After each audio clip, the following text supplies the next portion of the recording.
You've made the decision that it's time to start automating your business processes, but where do you start? What items will you get the most bang for your buck for? What items are going to give you the quickest return on your effort? Welcome to the business behind your business. Conversations to help your business grow and thrive. Hi, I'm Paul Sweeney, founder of Pretium Solutions, chartered accountants and certified business advisors, hosting the business behind your business.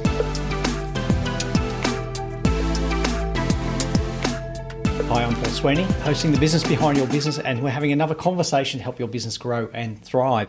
So we're following on from our conversations about automation and improving our business processes and systems. And we discovered in our last episode that we can automate many of our business processes to be more efficient, more effective, more accurate, and reduce errors. So where do you get started?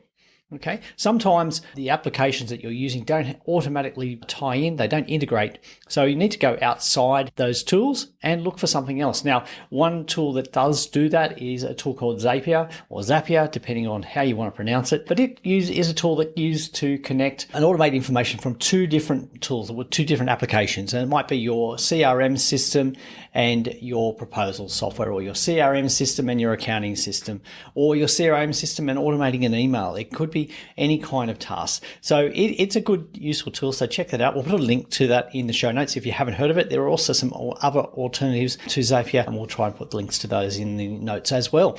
So where do you get started? Now, look, there are three main things to look at. Three main qualities that you need to look at in what would be the best things to automate. So we're looking at something that's repetitive. So we're looking at mind-numbing work, so your copy, paste, data entry. Okay, anything that you can see repetition, that's something that we can automate. The second one on the list is something that's fragile. So something that sees a lot of human error, something that's easily broken, like typos or forgotten steps. Wherever we have some fragile steps or some human error, that is something that we would look to automate. The third one is anything that is timely. So recurring tasks, reminders, automatic responses, okay? Anything where you need a timely response, you can automate a lot of those steps. So let's get started. Let's have a look at and talk about some repetitive tasks. So what are some of the things that come into that? So we're looking at repetitive tasks like mind-numbing, repetitive data entry, anything where you have to copy and paste, copy, paste, copy, paste. Frequently, if you've got more than one tab open on your computer as you're doing these things, that's something that you could quicker by automating. Use the technology that's available to cut out those mind-numbing, boring, repetitive steps and look at automating those processes. Okay, think of the time you can save. Okay, think of also your sanity. If you're doing the same thing, click, copy, paste. Yeah. Those repetitive tasks, have a think about what's going on in your day where you might be able to replace some of those repetitive tasks with an automation. Okay, let's look at something that's fragile. Now, what are we talking about? Fragile. So fragile means easily broken. Okay, easily broken. So something in your process that is easily broken. Okay, usually it's a human error. Okay, human error. And that, those types of things are where somebody clicks on the wrong thing, or there's a typo. Okay, typo, or somebody has decided to change a step in the process, okay, to fit the circumstances. Okay, rather than following through on the process or the standard procedure, they've added a step or they've changed something.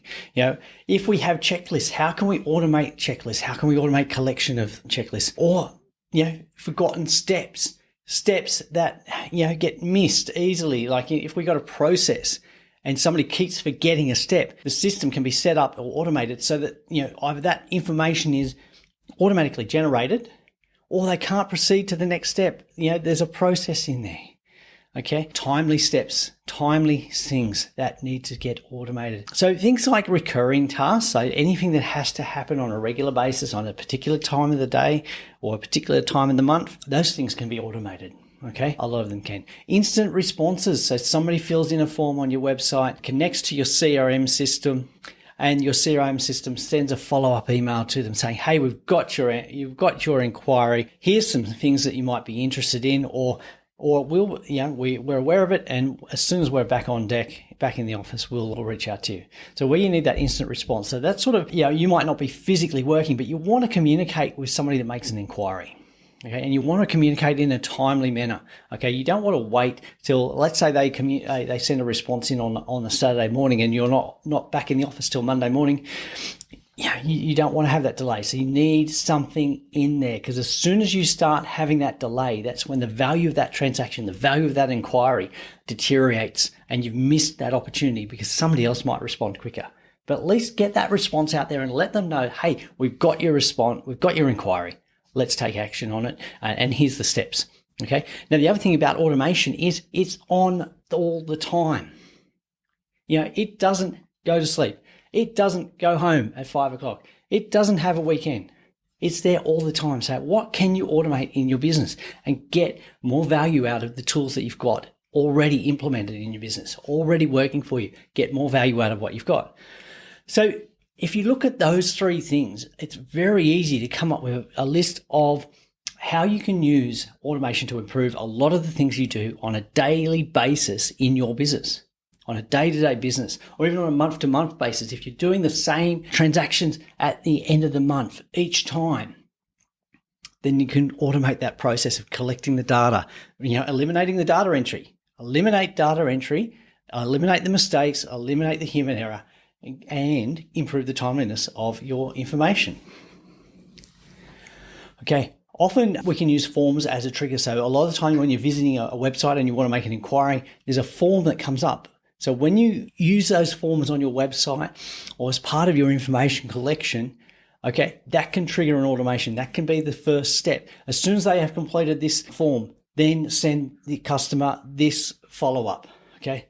Then send your team member this notification to tell them they have to contact and reach out to this prospect as soon as they're back in the office. Or reach out and say, hey, thanks for your inquiry. Use this link to book a time that suits you to talk to one of our sales representatives. Okay. Use the automation in those ways. Okay. So there's a lot of different ways you can use applications and automate and store data, distribute information to your teams. And look, it's worth having a look at tools like Zapier. Get some ideas about what other people are automating in their businesses. Okay, what are some of the things that people have already done? They've already gone through the process of thinking through, hey, I can improve my business systems. I can improve the way I do it. And this is what I've done. So there's a lot of ready-made formulas, and you just have to follow the recipe to set them up for your business. The hard work's already been done. Okay, it's just a case of committing to it, adapting it, and adopting it for your business. Okay, so have a look at that. We'll put it up. We'll make sure that check out the link, because it's worth it. Okay, the amount of time you can save and the improvement in those response times, well worth it. Well worth it for your business. One of the things that's overlooked, a lot of time when we think about automating, it's about data entry and it's about response to customers. Okay, responding to customers. But a lot of the time we can use automation to notify a team member or a sales rep or somebody through an application or a management tool that there is something new for them to do. There is a new task. So, as an example, in our accounting practice, when we have a client sign a proposal, accept a proposal to do a piece of work, it triggers the workflow item in the checklist in our workflow system, triggers the notification to the team member, hey, you've got new work. Here are the tasks. Okay. If we need information from the client, our workflows are set up to send a checklist to the client. We need X, we need Y, we need Z. And this is when we need it by. And if you don't submit it by then, we're going to send our systems automatically going to send you a reminder to say, hey, remember to upload this information that we need to do this piece of work for you. A lot of that is automated. It happens without us having to manage it. Recurring invoices. If you're invoicing the same amount, the same transaction each month, set it up as a recurring invoice. Set it up as a recurring invoice in your accounting system. Okay? Better still, get a direct debit in place for that same amount so you don't have to chase the payment. So you get paid automatically. When you issue the invoice, you get paid straight away. You don't have to chase the payment. You don't have to get the customer to remember to pay you. It's already set up. You can even automate the sending of those details or the collection of that data. Okay. What you can also do is if you do have customers that sometimes forget to pay you, you can set up automatic reminders to be paid through your invoicing system. Yeah, it sends out the automatic reminders. And let's say it might be a case of escalation. Well, you might have to send out the letter reminding them that their payment is overdue. Okay, and what are the next steps? If they don't pay you on time, what are the next steps? You could automate that process. So I think the key here is there are so many opportunities to automate in a business. But look at, what are some of the small steps you can take? Get started. Start with something small and see the benefits. Like I said, check out tools like Zapier. Check out the menu of automations that have already been set up, the templates, the menu that's already there. Use the experience and time that other people have put into this process and find ways to automate your business, your transactions, your engagement with your customers, your notifications of your team, you're managing the process and the workflows. There's so many opportunities. So let's be wary though of trying to do too much. Okay, let's start small. Make sure that what you do is working. What's the feedback like? Okay, if you've got a team and you start implementing this automation with all these reminders, how are they going to respond? Make sure that you work through the process and what you're planning to change with your team. Okay, start with something small. Start and make sure that that one step is working the way it is supposed to, that the results are what you require, and then move on to the next thing. Okay, just start with one small thing. It could be that as soon as somebody submits an inquiry on your website that your team member's notified. That could be one simple thing to start with. It could be setting up that automatic reminder to your customers in your accounting system to pay you on time. Start with something small. Think about how you can automate a process. Not think about who needs to do it, but think about how you can automate it.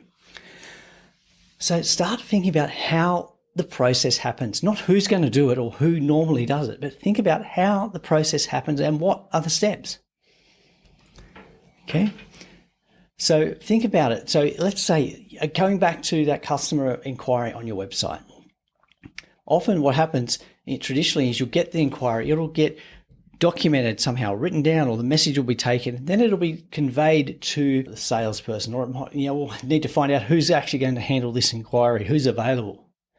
But you can put that inquiry straight into your CRM system, your customer relationship management tool. Okay, creates a lead in your marketing system. You can start communicating with that client, that prospect. You can assign that lead inquiry to the salesperson responsible. You can have those notifications set up. Let's start with something like streamlining that management of your leads, your inquiries. Don't forget to educate your team. Okay, don't forget to educate them that you're going to put in place some changes and the benefits to them of automating your processes. Sell the benefits. Sell the benefits by educating them about what you're actually empowering them to do through automating. Some people get a bit reluctant when you're changing their job, you're changing things outside of their control. You need to explain to them how automating is actually going to improve their process, save time, avoid having to do those mind-numbing tasks, avoid having to do those tasks which are prone to error. So educate your staff, okay? Educate them. Have a think about, it may be a case of just grabbing all your team together and thinking, well, how are we spending our time? Where are the mistakes happening? What are the things we hate doing? What are the repetitive things that we hate doing on a daily basis, weekly basis, monthly basis? Look at that and what can we automate? Now, this is actually a great thing here because you don't need to spend a lot of money to do this. You don't need to spend a lot of money to implement automation.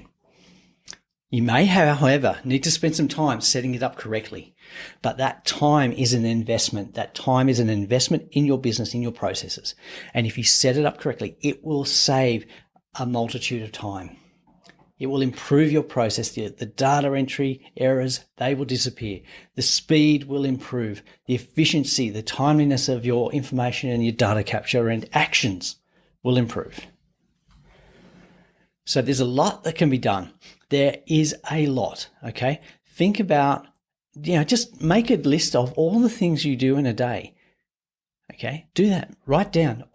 We've done this. We've got an inquiry from our website, and then what was the action? Okay, a client accepted our proposal. Then what did we do with it? Okay, think about that process. What has to happen, and then look at that process and say, well, what parts of that could we automate? Have a look at the Zapier tools and say, what steps can be automated quickly, efficiently, and then have a look at what's the benefit and track that, and then go on to the next thing. Okay. Use automation to unlock some efficiencies and improve your data collection, the timeliness of your response. And celebrate the wins, celebrate the extra time, celebrate the effectiveness of your processes, celebrate getting rid of those mind-numbing, repetitive and really frustrating tasks. Okay. Use automation. It's an easy way to speed up, make your business more efficient, more effective. And at the end of the day, that's what we want. We don't want to be spending more time than we have to doing those tasks. We want to work on our business and grow it effectively. We want to grow it strategically. We can't do that if we're doing a lot of manual processes, if we're having to take data from one spot and put it in another. Use automation to grow your business. Okay. We'd love to hear about some of your wins with automation. So I'd love you to put those in the comments or send those into email through podcast@thebusinessbehindyourbusiness.com. Love to hear your success stories from automating your business processes. Thanks for listening. Do you have a question you'd like our team of experts to answer? If you do, send your question to podcast@thebusinessbehindyourbusiness.com. To hear more from The Business Behind Your Business, don't forget to subscribe using your favourite podcast player. Or you can visit the businessbehindyourbusiness.com website.